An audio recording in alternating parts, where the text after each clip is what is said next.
कादंबरी के इस ऑनलाइन व्याख्यान में आज मुझे ऐसा लगता है कि एक सौभाग्यजनक घटना है कि हम बाणभट्ट की कादंबरी को पढ़ने जा रहे हैं और कादंबरी में से भी शुकनाशोपदेश, ये बड़ी ही, मैंने कहा कि एक आनंदप्रद और सौभाग्य की बात है कि ये पढ़ने का अवसर मिल रहा है हमको। देखिए, अपने कोर्स के तौर पे तो उसको कई बार पढ़ा होगा, लेकिन मैं हमेशा मेरे विद्यार्थियों से कहता हूं कि आप कुछ भी पढ़िए ना, वो आपके कोर्स में है, अभ्यासक्रम में है, इस प्रकार से उसको मत पढ़िए। नहीं तो क्या होता है कि आप उसका आनंद खो देते हैं। आप एक अध्ययन तो कर लेते हैं, लेकिन उससे मिलने वाली जो तृप्ति है, जो आनंद है, जो रस है, वो आप नहीं प्राप्त कर पाते।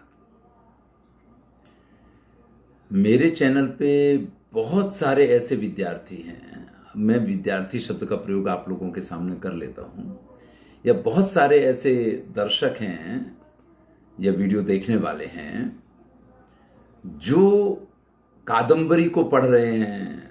जो रामायण महाभारत सुनना बड़ा स्वाभाविक है, अभिज्ञान शाकुंतल को जो मैंने उसके एक एक अंक प्रस्तुत किए हैं, उन एक एक अंक को सुनते हैं और उसके बाद अपने कमेंट देते हैं, और उनके कमेंट में जो आनंद होता है, उनमें जो एक अनुभूति उनकी मुझे दिखाई देती है, वो विद्यार्थियों में नहीं दिखाई देती है।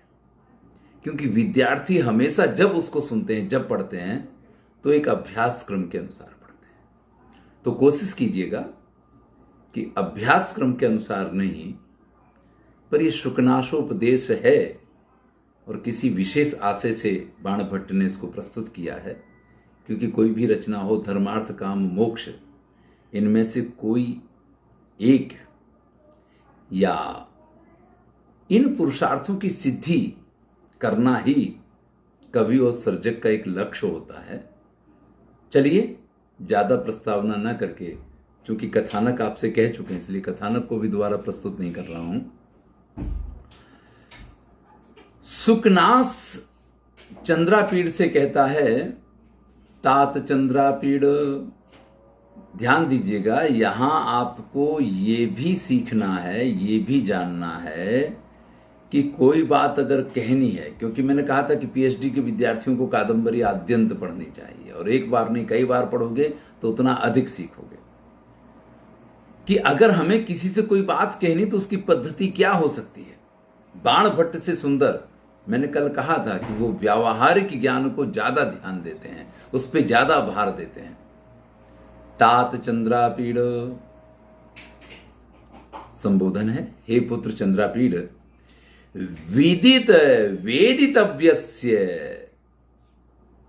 जिसको विदित यानी मालूम है, वेदितव्य से जो भी जानने योग्य है, यानी जो जानने योग्य है इस संसार में, वो सब कुछ जिसको मालूम हो, अधीत सर्वशास्त्रस्य, सभी शास्त्रों का जिसने अध्ययन किया है, ते आपके लिए नाल्पम उपदेष्टव्यम, कुछ भी उपदेश करने के योग्य नहीं है, अस्ति उपदेष्टव्यम अस्ति। यानी आप जैसे व्यक्ति को, जिसने सभी शास्त्रों का अध्ययन किया है, जो कुछ जानने जैसा है, वो सब कुछ जिसको मालूम है, ऐसे व्यक्ति को कुछ भी उपदेश देने योग्य नहीं होता है। यानी ऐसे व्यक्ति को उपदेश की आवश्यकता ही नहीं होती है। केवलंच मात्र निसर्गतः, स्वाभाविक रूप से, यानी अगर कोई युवराज बनने जा रहा है तो एक स्वाभाविक प्रक्रिया होती है कि उसको एक उपदेश दिया जाना चाहिए, उससे अच्छी अच्छी बातें कही जानी चाहिए, उसको अच्छी अच्छी बातें समझ में आए। ये एक परंपरा है, निसर्गतः, स्वाभाविक रूप से।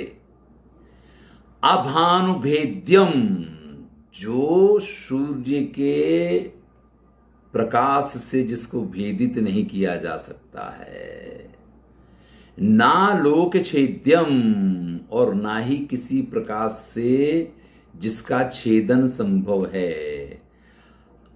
अप्रदीप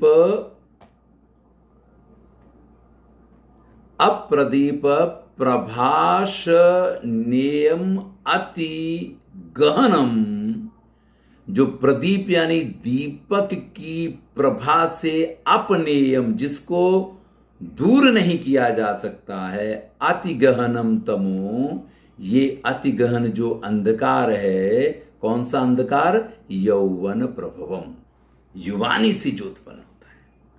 देखो तुम तो विद्वान हो, जो कुछ जानने योग्य वो सब तुमको मालूम है, तुमने सभी शास्त्रों को पढ़ा है, सारी चीजें तुम्हें ज्ञात हैं, तुम्हें उपदेश देना आवश्यक नहीं है, लेकिन फिर भी ये स्वाभाविक प्रक्रिया है।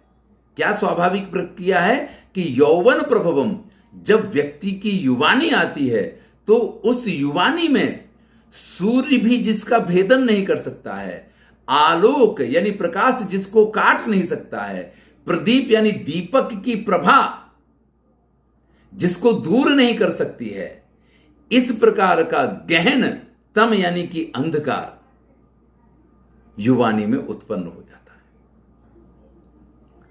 अपरिणामो उपसमो दारुणो लक्ष्मी मदा, और पैसे से उत्पन्न जो अभिमान है, पैसे से अभिमान नहीं, पैसे से उत्पन्न जो मद है, मद यानी नशा को कहते हैं मद, ये कैसा है? अपरिणामो उपशमो। देखिए ये बाण भट्ट की शैली है, ये उनकी बात करने की एक पद्धति है। वो कहते हैं कि जिसका परिणाम आ जाता है ना, उसका उपशमन हो जाता है। आप एक लक्ष्य के साथ एक कार्य प्रारंभ करते हैं, जब वो लक्ष्य की प्राप्ति हो जाती तो आपको ये लगता है कि मेरा ये कार्य पूर्ण हो गया। लेकिन जिसका कोई परिणाम ही निश्चित ना हो तो वो कभी उपशमन उसका होगा ही नहीं, वो चीज कभी खत्म ही नहीं होगी। तो ये लक्ष्मी मदह जो है ना, ये लक्ष्मी से उत्पन्न होने वाला जो मद है, ये कैसा दारुण है, ये कैसा कठिन है कि अपरिणाम उपशमो, जिसका कोई परिणाम ही नहीं है, इसलिए जो कभी समाप्ति ही नहीं होता है। ये धन से उत्पन्न अभिमान ऐसा है कि जो कभी समाप्त नहीं होता है, और कभी समाप्त नहीं होता है इसके लिए उन्होंने शब्द क्या प्रयोग किया है? अपरिणाम उपशमो, जिसका कोई परिणाम ही नहीं, इसलिए जिसका कोई उपशमन ही संभव नहीं है। ध्यान दीजिएगा, यहां परिणाम की जगह परिमाण शब्द भी लिया जा सकता था, कि जिसका कोई परिमाण या जिसकी कोई सीमा नहीं है, इस प्रकार का। लेकिन नहीं, बाण भट्ट अपरिणाम उपशमो, जिसका कोई परिणाम नहीं है इसलिए जिसका उपशम नहीं हो सकता है। या इसका फिर एक अर्थ निकलेगा कि जब तक कोई परिणाम आप इसका नहीं भोग लेंगे तब तक इसका उपशमन नहीं होगा। ये दोनों अर्थ इसमें से निकलते हैं। तो अपरिणाम उपशमों का दूसरा अर्थ क्या होगा कि लक्ष्मी का मद ऐसा है, ये पैसे का अभिमान ऐसा है कि जब तक आपको इसकी ठोकर लग नहीं जाएगी तब तक इसका उपशमन नहीं होगा।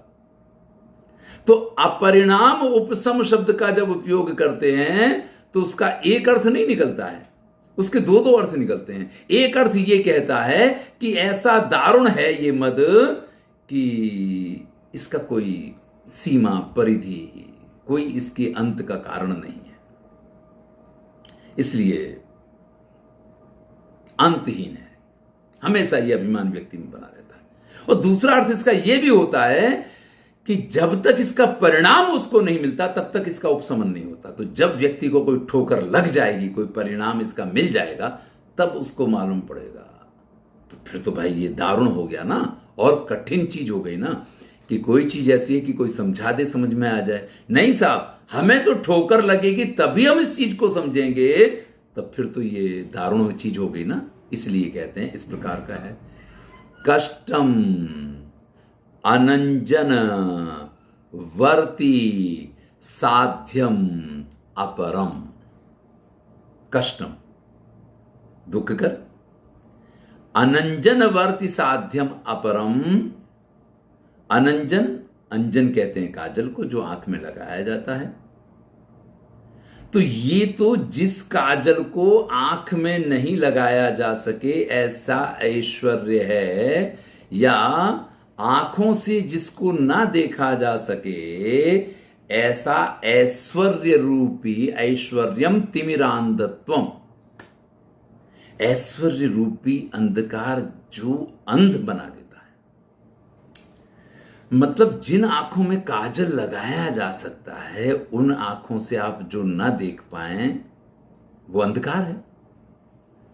और ये ऐश्वर्य रूपी जो तिमिरांध है ये कैसा है कि बड़े कष्ट के साथ भी आंखों से आप इसको नहीं देख सकते हैं। भाई अंधकार को तो देखा जा सकता है ना, आपको दिखाई दे कि इस रूम के अंदर अंधकार है तो आप प्रकाश करने के लिए एक दीपक जला सकते हैं। लेकिन कोई अंधकार ऐसा हो जो आपको दिखाई ही ना दे तो आप उसको दूर करने के लिए दीपक भी नहीं जलाएंगे, और फिर भी वो अंधकार अंधकार का काम करता रहे कि आपकी आंखों पे पट्टी बंधी है, आपको समझ में ही नहीं आ रहा है कि समस्या क्या है, और समस्या हमारे सामने मुंह बाए खड़ी हुई है। इस प्रकार की स्थिति उत्पन्न होती है।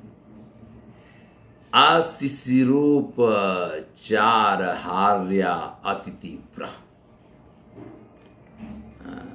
बात किसकी चल रही है? यौवन मद की, और उसमें भी लक्ष्मी, राजलक्ष्मी जिसके पास हो, राजकुमार जो, उस लक्ष्मी मद की बात चल रही है। तो इस समय की जो बातें हैं, आशिशिरोपचार हार्योति तीव्र। भाई अगर किसी को बुखार आ जाए, ताव आ जाए, उसके सिर पे आप पट्टी रखिए, उसको इस प्रकार की शीतल लेप लगाइए तो उसको थोड़ी शांति मिल जाती है। आपको याद हो, आपने विज्ञान शाकुंतल पढ़ा है, जब शकुंतला अत्यंत पीड़ित हो जाती है काम ज्वर से, तो उसकी सखियां उससे कमल दल से उसके ऊपर पंखा कर रही हैं, तो पूछती है कि क्या आप पंखा कर रही हैं? मतलब उसका ठंडक भी उसको एहसास नहीं देती है, इतना अंदर से जल रहा है। लेकिन जब व्यक्ति को कोई इस प्रकार का तीव्र ताप जलाता है तो कुछ उसके शिशिरात्मक ठंडे उपचार किए जाते हैं। कल हमने इसी कादंबरी की कथा में सुना था कि जब कादंबरी अत्यंत काम पीड़ित हुई तो वो हेम भवन में गई है। हम स्वप्नवासु दत्तम में पढ़ते हैं कि वो समुद्र गृह में उसकी शैया बनाई जाती है। तो जहाँ शीतलता मिले उस जगह ये कार्य किए जाते हैं। लेकिन ये तो गर्मी कैसी है कि जो ठंडक से जिसका उपचार संभव ही नहीं है। मतलब ये गर्मी तो इस प्रकार की है कि जब ये दिमाग पे चढ़ जाती है ना, तो किसी शीतल तत्व से इसका उपचार नहीं किया जा सकता है। दर्पदाह ज्वरो उष्मा, ये दर्प यानी अभिमान रूपी जलाने वाला ये जो गरम गरम ज्वर है, इसको किसी भी ठंडी चीज से शांत नहीं किया जा सकता है। देखिए, आप पढ़ रहे हैं, जिस शब्द का अर्थ समझ में ना आए, शब्द से आपके सम्मुख प्रस्तुत कर रहा हूं, आप तुरंत पूछ सकते हैं या उन चीजों को टिक करते रहिए, बाद में भी आप पूछ सकते हैं, ठीक है ना। तो अशिशिर, शिशिर का मतलब होता है ठंडा, ठंडी चीजें जो हैं। उपचार हार्यो अति तीव्र, उनसे जिनका उपचार संभव नहीं है, ऐसा ये दर्प यानी अभिमान रूपी जो दाह है, जलाने वाला, ये ज्वर की उष्मा यानी गर्मी है। फिर कहते हैं सतत मूल मंत्र शम्य विषमो विषय विषास्वाद मोहा। ये विषय और विषास्वाद मोहा, विषय और उनके आस्वाद का जो मोह है, ये कैसा है? विषम है। कैसा है? विषम है। कैसा विषम? भाई अगर और कोई इस प्रकार की स्थितियां आती हैं ना, तो व्यक्ति के साथ क्या होता है कि या तो कोई मूल या किसी मंत्र से उसको समाधान किया जा सकता है। कोई बीमारी है तो औषधि जड़ी बूटी दी जाती है, और कुछ है तो तांत्रिक मांत्रिक क्रियाएं की जा सकती हैं, उनसे इनको दूर किया जा सकता है। लेकिन यहां कहते हैं कि सतत लगातार मूल यानी कि जो औषधि वगैरह हैं, मूल बोलते हैं जो जड़ों में से उत्पन्न होते हैं, जड़ों को, और मंत्र, इनके द्वारा शम्य जिसका समन संभव नहीं है, ऐसा विषम है ये विषय, ये जो विषयों का आस्वाद है और इससे उत्पन्न होने वाला जो मोह है, ये ऐसा विषम है। नित्यम स्नान शौच बाध्य बलवान राग मलावलेप। क्या कह रहे हैं? आप नित्य स्नान कीजिए, नित्य शौच क्रियाओं से शुद्ध होते रहिए। आप ये समझें कि आप शुद्ध हो गए हैं, लेकिन ये राग, ये विषयों के प्रति आसक्ति का जो अवलेप है ना, ये हमारे ऊपर ऐसा चढ़ जाता है, ये ऐसा बलवान है कि इन सब चीजों से ये दूर हो ही नहीं सकता है। यानी कि नवयुवानी की अवस्था, राज संपत्ति और इसका अभिमान, ये सारी चीजें जब एकत्रित होती हैं ना, तो युवानी कहती है कि तरह तरह के विषयों का उपभोग करो, और उन विषयों के उपभोग के लिए आपको जो साधन सामग्री चाहिए, आपके पास उपस्थित राजलक्ष्मी, धनलक्ष्मी, उन सब चीजों को आपको बड़ा सरल बना देती है। और फिर जब व्यक्ति उनमें डूबना शुरू होता है तो उनका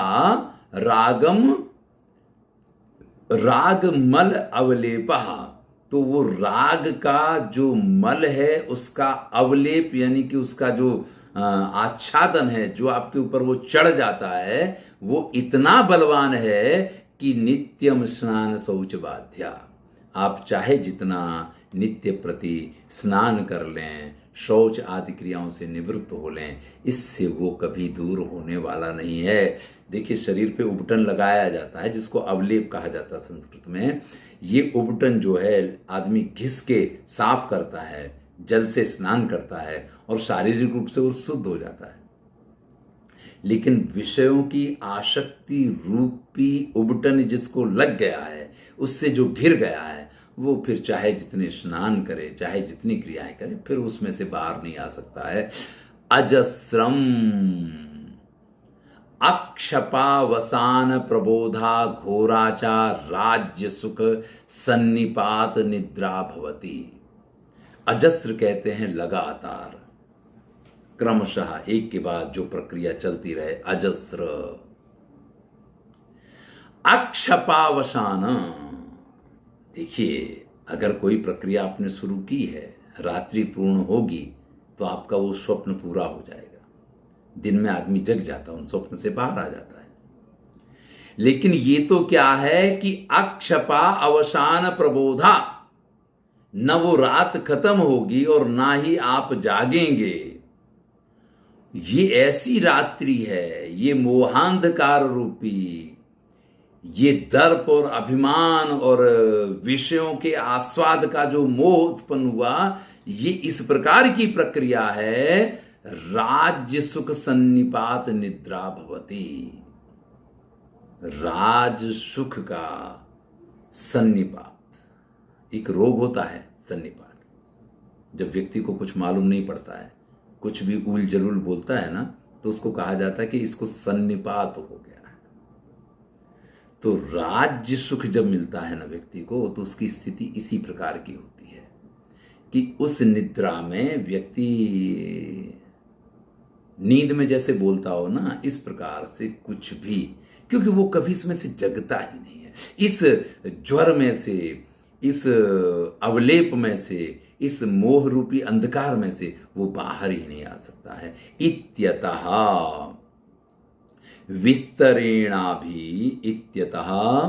विस्तरेणाभिधीयसे, इसलिए आपसे ये थोड़ा सा विस्तार से सब कुछ कह रहा हूं। अब देखिए, बात कहां से शुरू हुई थी?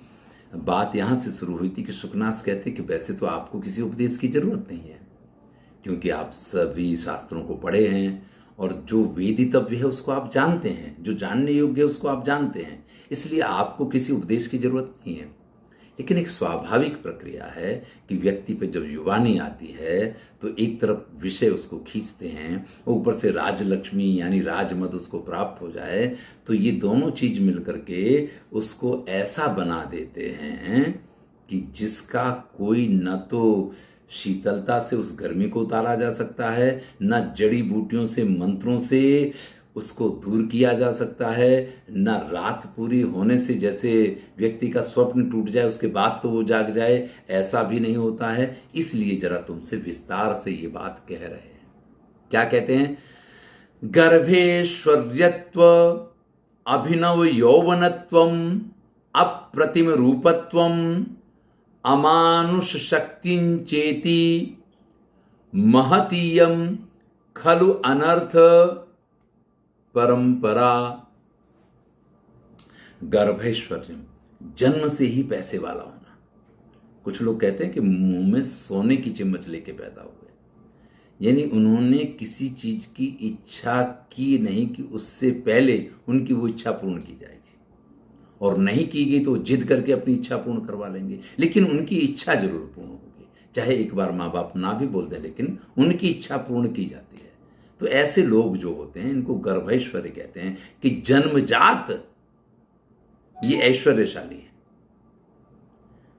फिर अभिनव यौवन और फिर नवयुवानी की अवस्था, अप्रतिम रूपत्व और उसके ऊपर अत्यंत सौंदर्यवती होना या सौंदर्यवान होना, हैंडसम होना या खूबसूरत होना है, और अमानुष शक्तित्वंच, और मनुष्यों में सामान्य रूप से जैसी ना पाई जाए इस प्रकार की शक्ति अगर व्यक्ति में हो, तो ये तो एक से बढ़ के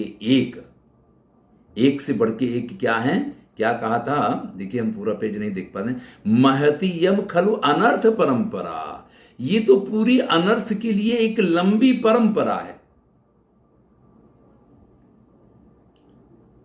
आपने नीति शतक वगैरह ग्रंथों में भी इसके श्लोक दिए जाते हैं कि व्यक्ति के पास धन हो, संपत्ति हो, यौवन हो, तो ये सारी चीजें क्या हैं?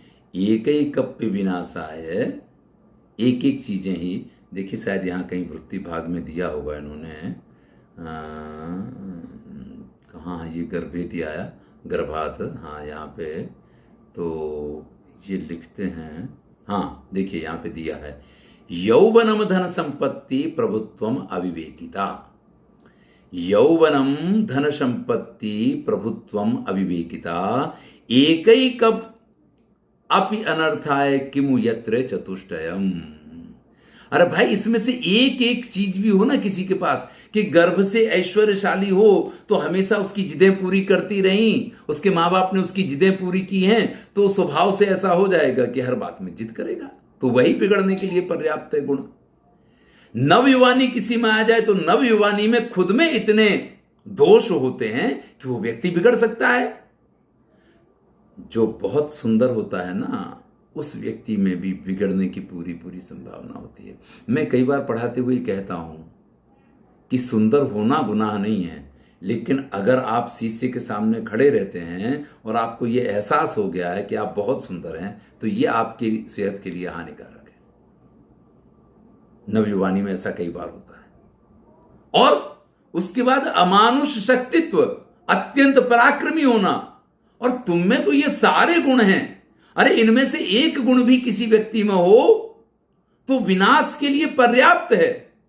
तुम में तो ये पूरी जो विनाश की परंपरा है ये विद्यमान है।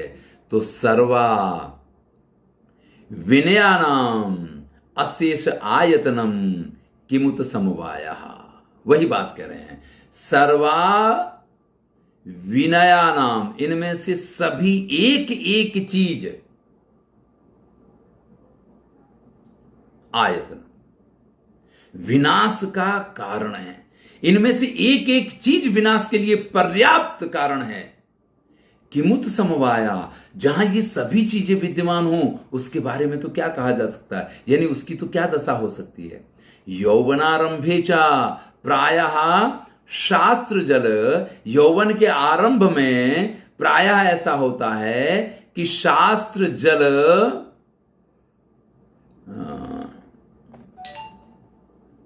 प्रक्षाल निर्मलापि कालुष्यम उपयाति बुद्धि।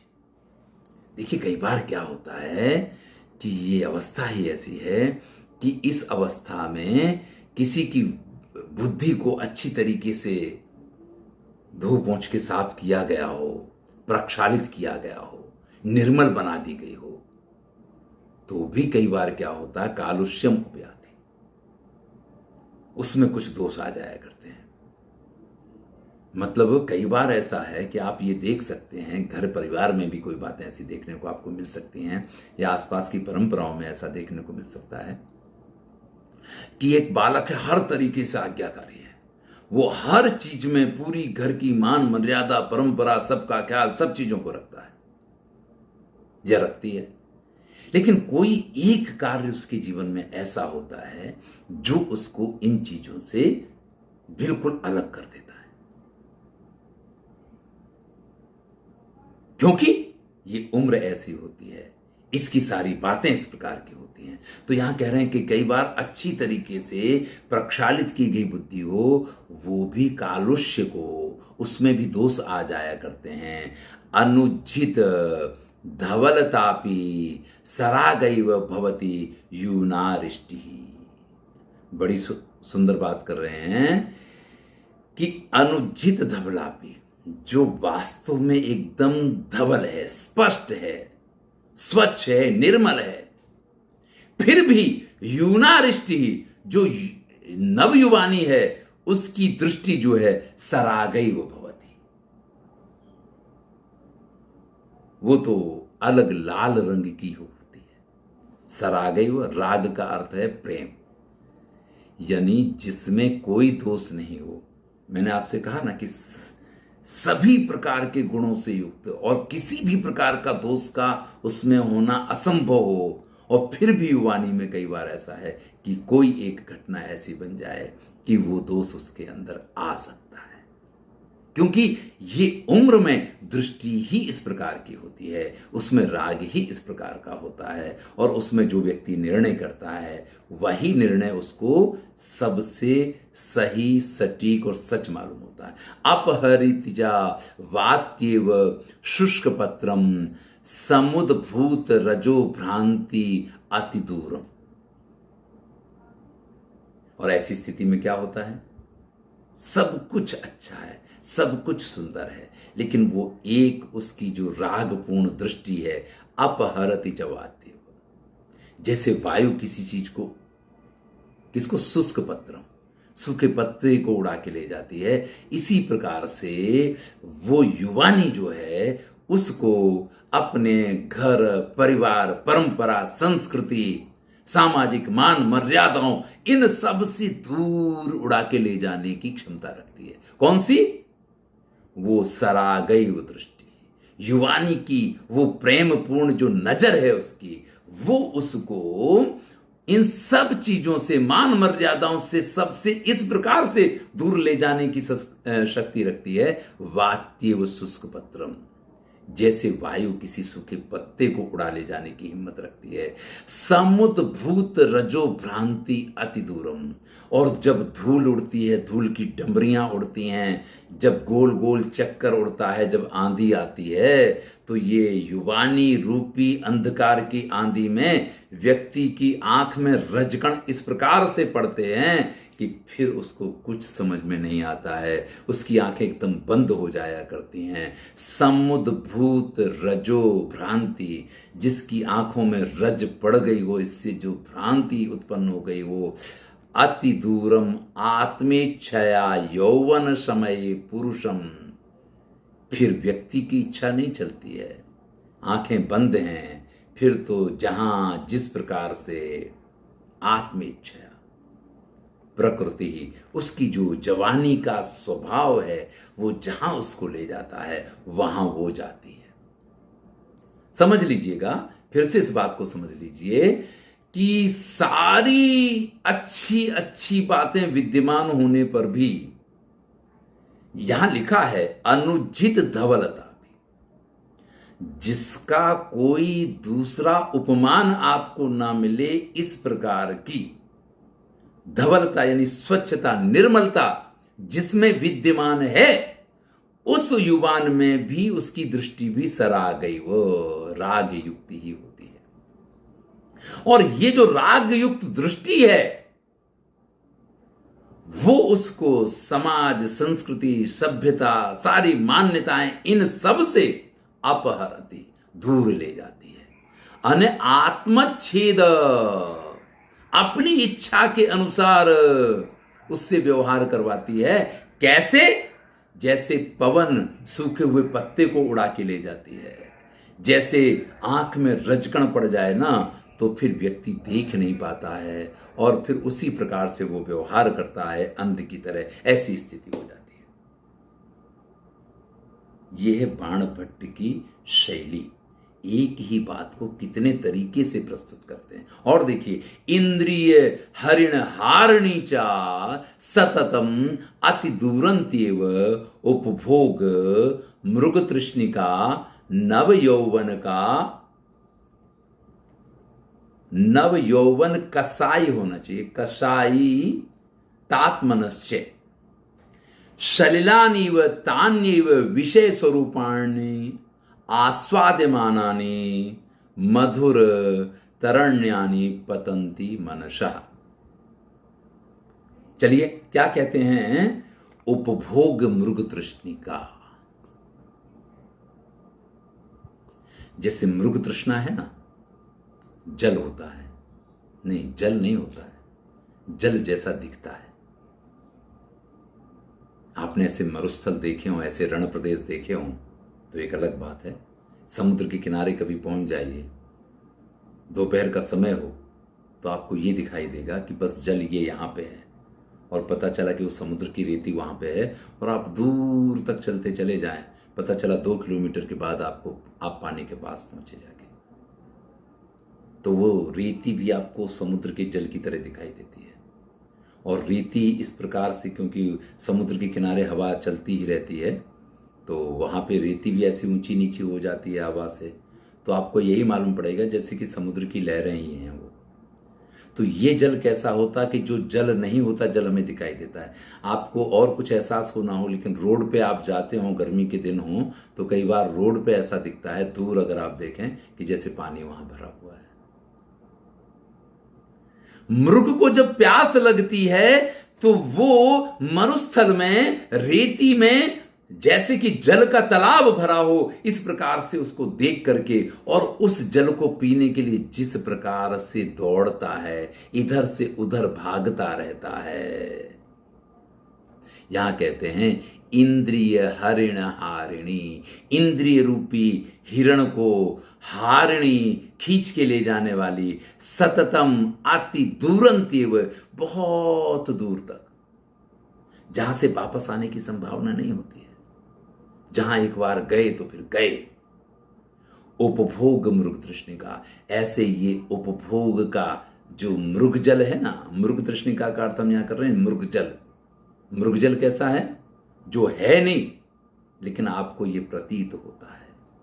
कितनी सुंदर उपमा देते हैं, नव यौवन कसायित, कसायित आत्मनश्चे सलिलानीव। आप देखिए, आंवला खा लीजिए, आपका मुंह कषायित हो जाएगा, फिर आप जल पीजिए तो जल मीठा नहीं होता है, लेकिन आपने चूंकि आंवला खा लिया है, आपका मुंह कषायित हो गया है, इसलिए वो जल आपको मीठा लगता है।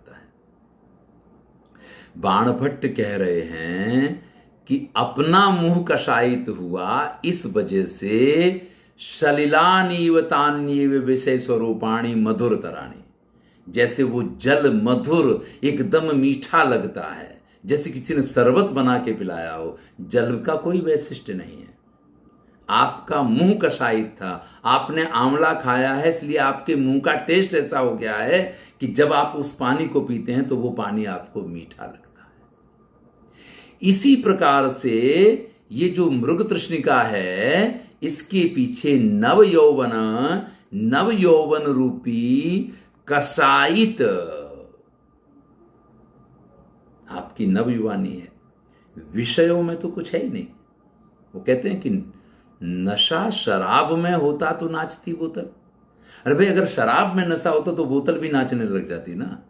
नशा तो हमारे अंदर है, वो उद्दीपक बनता है, वो हमारे नशे को जागृत करता है और हम उस नशे में झूमते हैं और हम कहते हैं कि नशा शराब में है। अरे भाई, शराब में होता तो बोतल भी नाचती ना। तो आप कहेंगे कि वो तो पत्थर है, तो आप क्यों पत्थर नहीं बन जाते, आप क्यों कांच नहीं बन जाते हैं? आप भी तो कांच बन सकते हैं। वही बात है यहां पे कि जैसे अपने मुंह में किसी ने आंवला खाया हो, अपना मुंह कषायित हो, तो जल पीने पे मीठा लगता है। इसी प्रकार से विषय स्वरूपाणी आस्वाद्यमानानि, जब विषयों के स्वरूपों का यानी विषय भोगों का वो आस्वाद करता है तो वो उसको मधुरतराणी पतंती, अत्यंत अच्छे लगते हैं। देखिए, उन विषयों में कुछ ऐसा है नहीं। अगर सुख किसी वस्तु विशेष में है तो उसी वस्तु से मिलना चाहिए, फिर दूसरे से नहीं मिलना चाहिए। लेकिन ऐसा नहीं होता है। उससे अच्छी कोई वस्तु मिले तो उससे ज्यादा सुख देने लग जाती है। अगर किसी व्यक्ति में सुख है तो उस व्यक्ति से ही मिलना चाहिए, किसी अन्य से उस सुख की प्राप्ति नहीं होनी चाहिए। लेकिन ऐसा नहीं होता है। इसलिए बाणभट्ट यहां कहते हैं, शुकनास यहां चंद्रापीठ को समझाते हुए कहते हैं कि ये जितने विषय हैं, ये जितने उपभोग हैं, इनकी स्थिति किस प्रकार की है कि जैसे अपने मुंह में आंवला खा के व्यक्ति पानी पिए और उसको वो मधुर लगता है, ऐसे ही वो विषय आस्वाद्यमानानि, जब उनका आस्वाद किया जाता है तो मधुरतराणि पतंति मनसः, तो उसके मन को अत्यंत मीठे लगते हैं, अत्यंत प्यारे लगते हैं, जिसके परिणाम स्वरूप क्या होता है?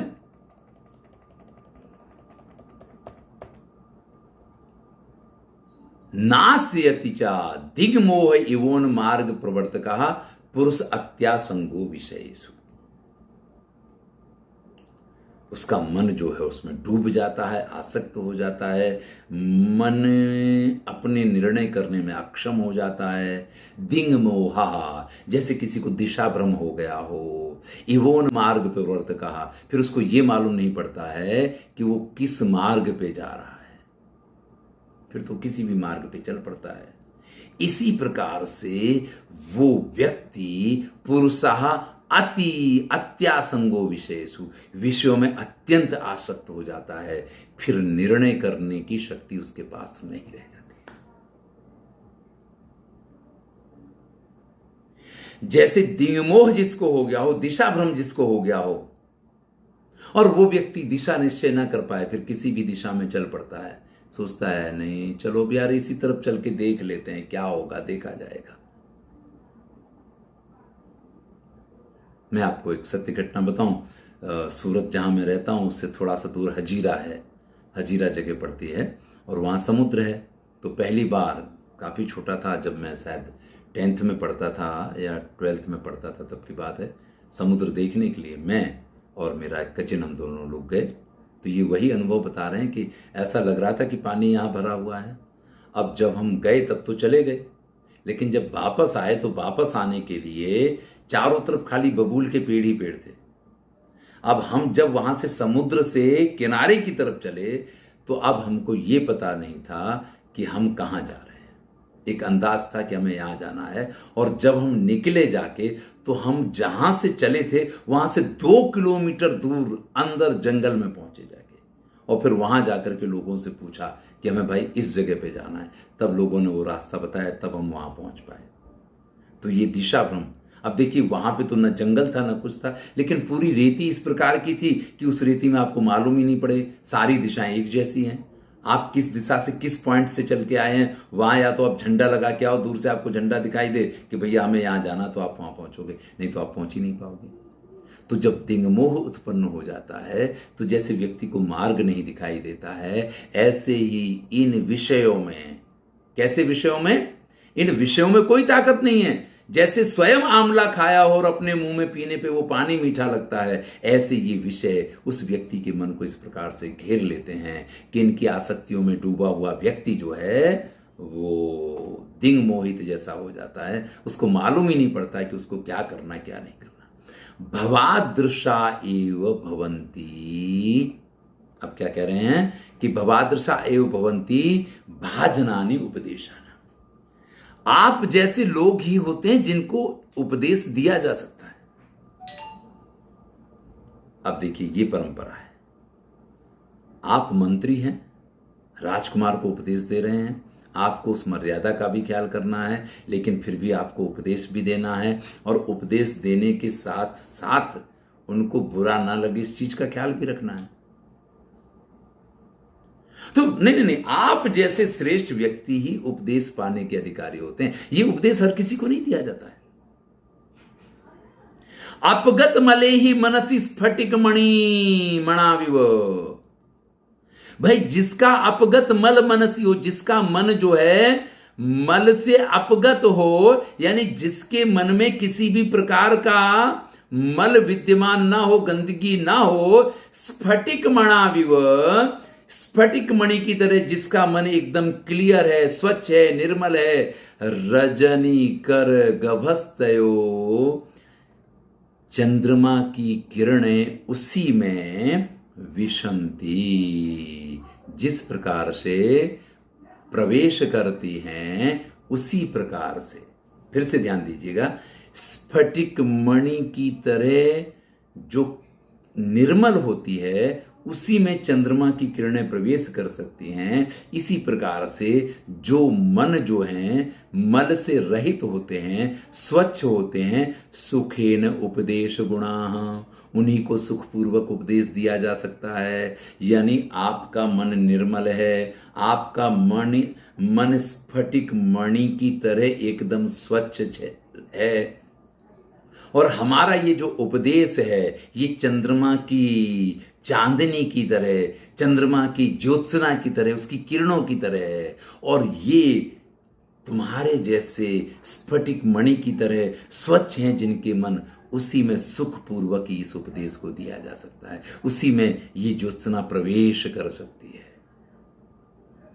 गुरु वचन अलमपि सलिलमिव, गुरु के थोड़े से वचन भी सलिलमिव, जल की तरह से, महद उपजनयति श्रवण स्थितिम,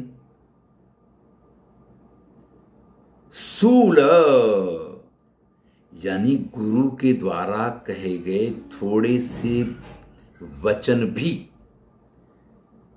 किसी के कान में अगर पीड़ा हो रही हो ना, और उस कान में अगर जल चला जाए तो ऐसा सूल की तरह वो प्रतीत होता है।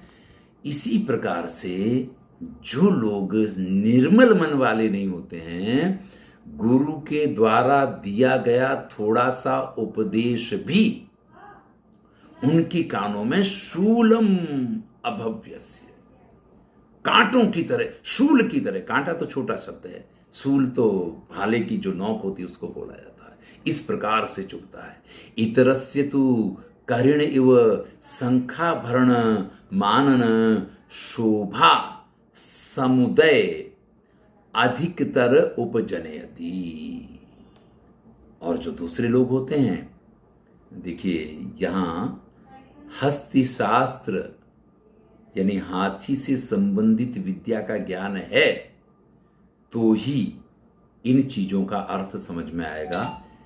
करिण इव शंखाभरण मानन शोभा समुदय अधिकतरम उपजनयति। देखिए आप जानते हैं, इसको समझ लेंगे तो तुरंत मालूम पड़ जाएगा। जैसे हाथी है, उसके मस्तक पे एक श्रृंगार किया जाता है, तो वो हाथी जो है एक अलग प्रकार से शोभायमान होता है। ये शंखाभरण शब्द का जो उपयोग किया है ना, ये शंखाभरण जो है ये कर्ण इव, हाथी का एक वैशिष्ट्य है, उसके लिए इसका प्रयोग किया है। तो दूसरों के मन में जैसे कर्ण यानी हाथी को शंखाभरण के द्वारा शोभा समुदयम अधितर उपजनयति, अगर वो व्यक्ति दुष्ट नहीं है, उसके मन में मल नहीं है, तो जैसे हाथी को शंखाभरण के द्वारा अत्यंत शोभायमान बनाया जा सकता है, इस प्रकार से उसको यही जो चीज है वो आनंद देने वाली, यानी गुरु एक ही है, उसका उपदेश एक व्यक्ति को तो पीड़ित करता है, दुखी करता है, परेशान करता है, उसको सूल की तरह लगता है, और दूसरे को आनंद देता है। कहते हैं हरति च सकलम, हरत यानी हरण करता है, दूर करता है, सकलम यानी सभी प्रकार के, अति मलिनम अपि अंधकारम इव, अत्यंत मलिन अंधकार को भी। ये सारी बात किसकी चल रही है? गुरु वचनम अल्पम अपि यहां तक, यानी गुरु के द्वारा दिया गया छोटा सा उपदेश भी एक व्यक्ति के कान में सूल की तरह चुभता है, और दूसरे व्यक्ति को जैसे हाथी को शंखाभरण के द्वारा श्रृंगारित करके और सौंदर्यमय बनाया जा सकता है और उसको सन्मार्ग पे चलाया जा सकता है, इस प्रकार से सभी प्रकार के अति मलिन, जो अत्यंत मलिन, अपि अंधकारम इव दोष जातम, अंधकार रूपी जो दोष हैं, प्रदोष सम निशाकरित, जैसे प्रदोष यानी सायंकालीन जो अंधकार प्रारंभ होता है जिसको प्रदोष काल कहा जाता है, निशाकर यानी चंद्रमा का उदय होने से जैसे वो प्रदोष का अंधकार दूर होता है, उसी प्रकार से गुरु का वो छोटा सा उपदेश उस व्यक्ति के मन में जितने भी अंधकार या परेशानियां होती हैं, दोष होते हैं, उन सबको दूर कर दिया करता है गुरु का छोटा उपदेश। गुरु उपदेशः, फिर कहते हैं कि गुरु का उपदेश जो है, प्रसम हेतुर्वया परिणाम इव पलित रूपेण शिरसि जजालम अमली कुर्वन। क्या क्या करता है गुरु का उपदेश? देखिए, खाली जो ये गुरु के उपदेश की बात की है ना, गुरु वचन अलम अपि, इसकी सारी चर्चा चल रही है। क्या करता है? तो गुरुपदेशा प्रशम हेतुर्वया, ये उम्र को कैसा परिणाम इव पलित रूपेण, भाई बाल पकते हैं तब व्यक्ति सफेद बालों के साथ उसकी उम्र बढ़ती है, लेकिन गुरु का उपदेश मिल जाए ना तो बचपन में ही वो विद्वान हो जाता है, और जो विद्या से वृद्ध है उसको भी वृद्ध कहा जाता है। तो बिना बाल सफेद किए ये गुरु की और वृद्धों को जो अनुभव से जो ज्ञान प्राप्त होता है, वो ज्ञान गुरु का उपदेश सभी प्रकार के प्रशम हेतुर्वया, व्यक्ति की उम्र को इस प्रकार से परिणाम इव पलित रूपेण शिरसि जजाल अमली कुर्वन, सिर के जजाल यानी बालों को अमली कुर्वन, उनको बिना किसी प्रकार से उनके रंगों में परिवर्तन किए बिना, यानी वृद्ध होगा उसके बाल सफेद होंगे। जो व्यक्ति कहते हैं कि ऐसे थोड़ी धूप में बाल सफेद किए हैं, इतना अनुभव है, इतने बसंत देखे, इतनी दिवालियां देखी हैं, आपसे ज्यादा देखी हैं, आपसे ज्यादा अनुभव है, ये जो बात कहते हैं ना गुरु के उपदेश से, वो चीज जो है प्रसमवया, छोटी उम्र में ही प्राप्त हो जाएगा। आगे कहते हैं कि गुरु गुण रूपेण तदेव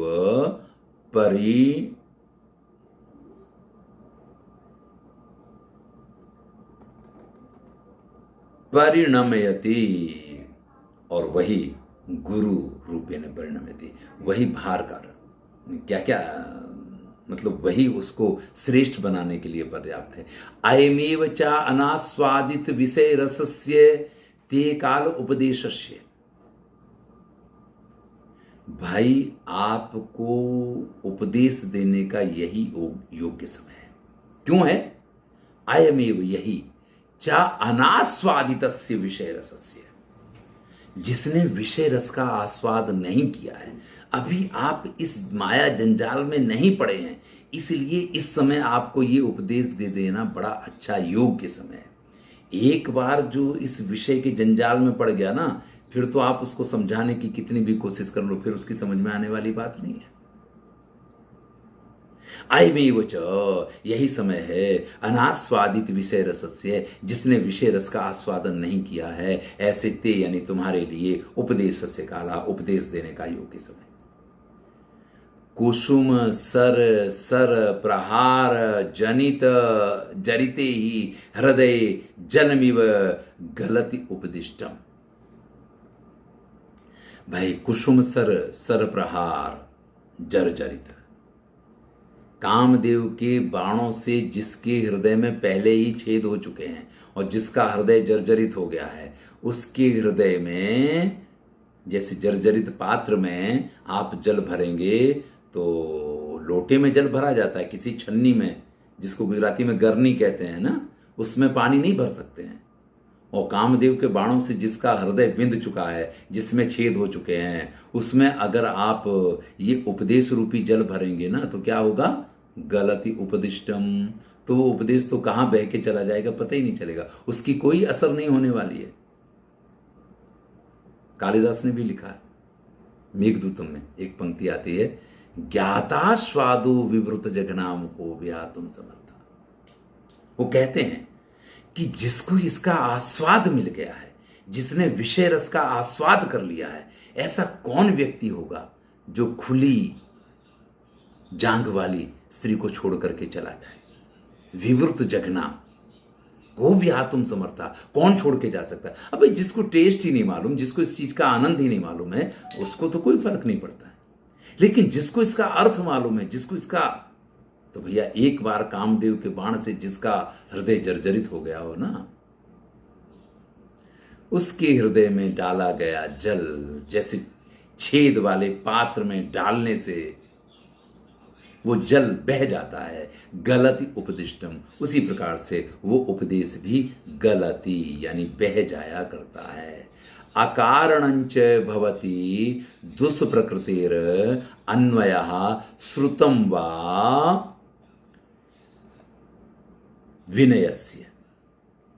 और फिर होता क्या है कि बिना कारण दुष्प्रकृति अन्वय, जो कहने वाला होता है उसके प्रति द्वेष उत्पन्न होता है। अरे बड़े आए यार, बहुत बुद्धिमान खुद को समझते हैं, जब देखो तब उपदेश देते रहते हैं। अरे इनसे तो अपनी जवानी में कुछ हुआ नहीं, और अब इनको तो लगता है कि समय से पहले ही सब बुढ़े हो जाने। तरह तरह की बातें व्यक्ति के मन में आती हैं। अकारणंच, इसका कोई कारण नहीं होता है। जिस व्यक्ति ने आपको समझाने की कोशिश की है, जिस गुरु ने आपको उपदेश देने की कोशिश की है, उसने तो सार्थक प्रयत्न किया है, लेकिन वो सार्थक आपने होने नहीं दिया, क्योंकि आपको तो विषयों का रस इस प्रकार से, उसका अवलेप इस प्रकार का चढ़ गया है कि अकारणंच भवति दुष्प्रकृति ही, उसका स्वभाव इस प्रकार का हो गया। अन्वयः श्रुतम वा, और जो कुछ सुनता है विनय से, उसको वो अच्छा नहीं लगता है। चंदन प्रभवो वन दहति किम अनलः। भाई मान लीजिए उसको उपदेश दे भी दिया तो वो उस उपदेश पे चलेगा नहीं। आप मानेगी कि हाँ हमने तो उसको समझा दिया, वो समझ गया। संजोग ऐसा है कि कल ही महाभारत की कथा में संभवतः कल ही सुबह वो वीडियो आ जाएगा। भरद्वाज मुनि के पुत्र हैं यवकृति, वो ज्ञान प्राप्त कर लेते हैं तो उनको एक अभिमान आ जाता। तो भरद्वाज कहते हैं कि अभिमान में ऐसा व्यवहार नहीं करते हैं भैया, ध्यान रखिए, अभिमान जो है व्यक्ति को कहीं का नहीं रोकती है। तो पिता से तो ये कह देते कि नहीं पिताजी, मैं बिल्कुल ऐसा नहीं करूंगा। आपके मित्र हमारे पिता तुल्य हैं, लेकिन फिर भी वही व्यवहार करता है। तो होता क्या है कि अकारणंच भवति दुष्प्रकृते, और फिर उदाहरण दे रहे हैं, चंदन प्रभवो न दहति किम अनलः। अरे भाई चंदन की लकड़ी हो, चंदन शीतलता देता है, लेकिन उसकी लकड़ी में अगर आग लगाई जाए तो क्या वो आग व्यक्ति को जलाएगी नहीं, शीतलता देगी क्या? यानी चंदन की लकड़ी से उत्पन्न आग भी व्यक्ति को तो जलाती ही है। किंबा प्रसम हेतु नापि ना प्रचंड तरी भवती बड़वानला। भाई वैसे तो पानी जो है आग को बुझाने का काम करता है, लेकिन समुद्र के जल में से उत्पन्न जो बड़वाग्नि होती है वो सबको जलाने का, सबके विनाश का कारण नहीं बनती है क्या? यानी शीतल चंदन की लकड़ी जो शीतल होती है, जिसको अगर आप घिस के लगा दो तो शीतलता की पराकाष्ठा जिसको माना जाता है? उस शीतल चंदन से भी उत्पन्न आग तो जलाती ही है। समुद्र जिसमें जल है, जल जो अग्नि का दुश्मन है, जो आग को बुझाने का काम करता है, उस समुद्र के आवेग में से उत्पन्न जो बड़वानल होता है वो क्या करता है? वो भी तो लोगों को जलाता है। गुरुपदेशस्य नाम पुरुषाणाम अखिल मल प्रक्षालन क्षम। तो भैया अगर एक बार गलत मार्ग पे चल गए तो फिर इस उपदेश को समझना, फिर इस चीज को जानना, ये बड़ा कठिन काम है। गुरु के उपदेश की आगे महिमा बताते हुए कहते हैं कि गुरुपदेशस्य नाम, गुरु का उपदेश क्या है, समझिए इसके महिमा को। पुरुषाणाम, लोगों के, अखिल मल प्रक्षालन, सभी प्रकार के मलों को प्रक्षालन दूर करने में क्षमा, ये समर्थ है। अमलम नामम, उसको बिल्कुल निर्मल बना दे। ये कोई साबुन नहीं है कि भाई आपको कोरोना का वायरस लग गया तो साबुन से घिस के हाथ धोइए तो दूर हो जाएगा। नहीं नहीं नहीं, ये गुरु का उपदेश ऐसा कोई प्रक्षालक तत्व नहीं है, फिर भी आपके मल का प्रक्षालन करता है।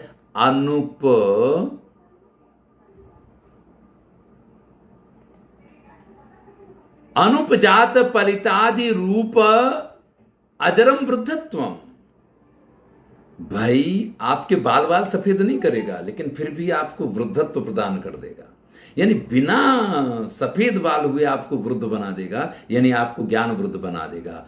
अनारोपितम मेदो दोष गुरु कर्णम, आपको शरीर से मोटा नहीं करेगा, फिर भी आपको गुरु बना देगा, आपको श्रेष्ठ बना देगा, आपको वजनदार बना देगा। गुरु के उपदेश की बात कर रहे हैं कि गुरु का उपदेश है अनारोपित मेदो दोषम। देखिए यहां सब विरोधाभासी अलंकार है, अलंकारों का बड़ा सुंदर प्रयोग करते हैं बाणभट्ट हैं। अनारोपित मेदो दोषम, कि कोई व्यक्ति देवदत्तो दीवाना भूंगते पीनो, फिर भी वो मोटा है, अर्थापत्ति जो आप करते हैं ना, तो यहां कहते हैं कि भाई बिना आपका वजन बढ़ाए गुरु कर्णम, आपको गुरु यानी वजनदार बना देता है। क्या? गुरु का उपदेश है। असुवर्ण विरचनम अग्रामम कर्णाभरणम,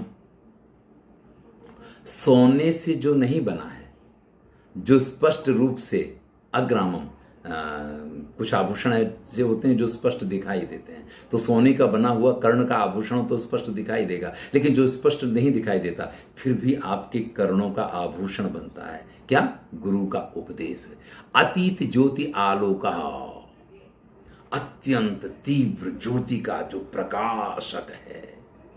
नु उद्वेग करा प्रजागरा, जो कभी उद्वेग करने वाला नहीं होता है, लेकिन फिर भी आपको सोते से कोई उठाए ना, हैं? तो कैसा, हम 5 मिनट और सो जाने दो, या किसी ने जबरदस्ती उठा दिया तो बड़ा जो उद्वेग उत्पन्न हो जाता मन में, तो वो आपको प्रजागरा जगाने वाला तो है, लेकिन आपको उद्वेग यानी आपके मन में किसी प्रकार का क्षोभ उत्पन्न नहीं करवाता है। विशेषेण राजनाम, और विशेष करके राजाओं के लिए। विरला ही तेसाम उपदेष्टारः, क्योंकि राजाओं को उपदेश देने वाले बहुत कम लोग होते हैं। राजाओं को सब लोग उपदेश नहीं दे सकते हैं, राजाओं को उपदेश देने की क्षमता बहुत कम लोगों में होती है। प्रतिशब्दक इव, क्योंकि राजा को उपदेश देना ये तो बड़ा कठिन कार्य है, क्योंकि राजा के सामने आपको बोलने से पहले ये ख्याल करना पड़ेगा कि उसको क्या अच्छा लग रहा है, क्या बुरा लग रहा है। अगर उसको कोई चीज़ें अच्छी नहीं लग रही हैं तो आप वो चीज़ नहीं बोल सकते हैं, क्योंकि अगर आप बोलेंगे तो सीधा मृत्युदंड आपके लिए तैयार है। प्रतिशब्दक इव, आप कुएं पे जाके उपदेश दें, आप बहुत अच्छे हैं, तो प्रतिशब्द होगा कि आप बहुत अच्छे हैं। और आपने एक बार भी ये कह दिया कि आप तो गलत हैं, तो सामने से प्रतिशब्द क्या आएगा कि आप तो गलत हैं।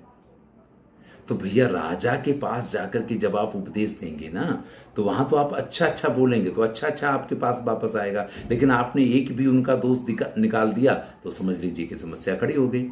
आपने कुएं पे कह दिया कि आपको मैं इतनी देर से समझा रहा हूं लेकिन आप मूर्ख हैं, आपको समझ में नहीं आ रहा, तो कुएं में से आवाज क्या आएगी कि आपको इतनी देर से समझा रहा हूं लेकिन आपकी समझ में नहीं आ रहा, आप तो मूर्ख हैं।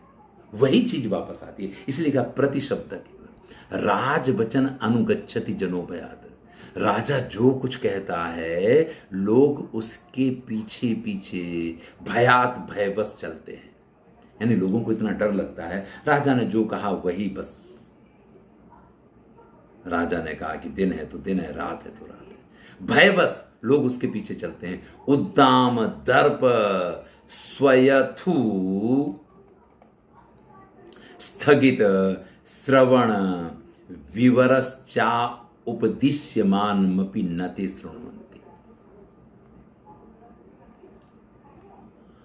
और उद्दाम अत्यंत भयंकर दर्प यानी अभिमान के कारण जिनके कर्ण विवर एकदम बंद हो गए, स्थगित बंद हो गए, श्रवण विवर कान के छेद, उपदिश्यमानमपि अगर राजा को कोई उपदेश देता भी है ते न शृण्वन्ति, उस राजा को उपदेश सुनाई नहीं देता है। शृण्वन्तोपि अगर वो सुनता भी है तो चा गलनी मीलितेना, तो जैसे कि आंख बंद कर ली हो ना, इस प्रकार से वधीरयन्तः खेदयन्ति हितोपदेशदायिनो गुरु।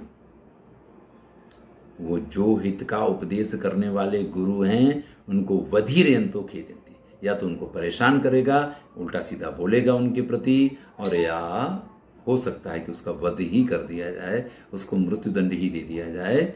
यानी जो राजा होते हैं उनको उपदेश देना, उनको समझाना अत्यंत कठिन है, क्योंकि अत्यंत अभिमान बस उनके कान बंद हो जाते हैं।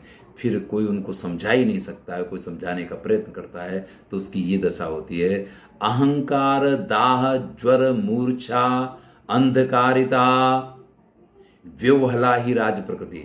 राजा का स्वभाव, प्रकृति यानी स्वभाव कैसा होता है, जिसमें अहंकार रूपी दाह ज्वर मूर्छा अंधकार ये सारी चीजें विद्यमान होती हैं, और इससे व्योहला, इससे पूरी आवृत्त होती है, जिसकी प्रकृति उसका स्वभाव अहंकार है। उसके अंदर अहंकार के साथ वो अपने अहंकार से खुद जला जा रहा, उससे कोई कुछ कह कैसे सकता है, अरे मैं राजा हूं, मुझे ज्यादा समझ में आता, तुम कौन हो।